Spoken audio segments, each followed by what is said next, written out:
Most people don't struggle with time because they don't have enough of it. They struggle because of their relationship with it.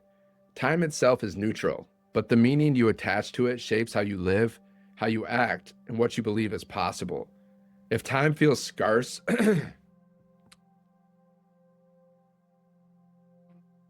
thank you for the blessings that I have. Thank you for the blessings I'm receiving.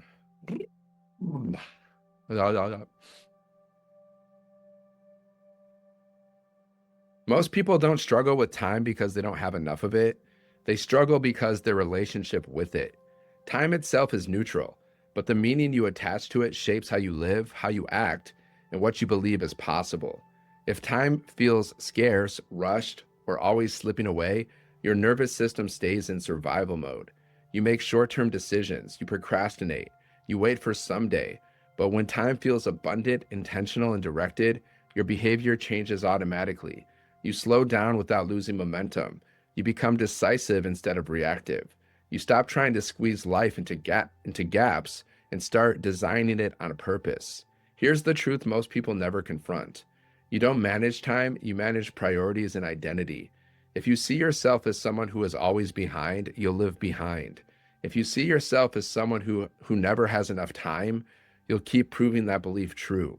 Time expands or contracts based on how you relate to it internally. When your identity upgrades, your relationship with time upgrades with it. Look at how you currently use time. Do you treat it like something chasing you or something you direct? Do you treat it as pressure or as a resource? Do you respect it or leak it? The way you answer those questions explains your current results. People who build extraordinary lives don't rush. They move with intention. They don't wait for time, they decide how it's used. This lesson is about reclaiming authority over time, not by doing more, but by doing what matters.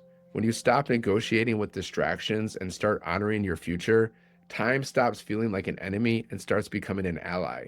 From this point forward, time works for you, not against you. You move deliberately. You choose focus.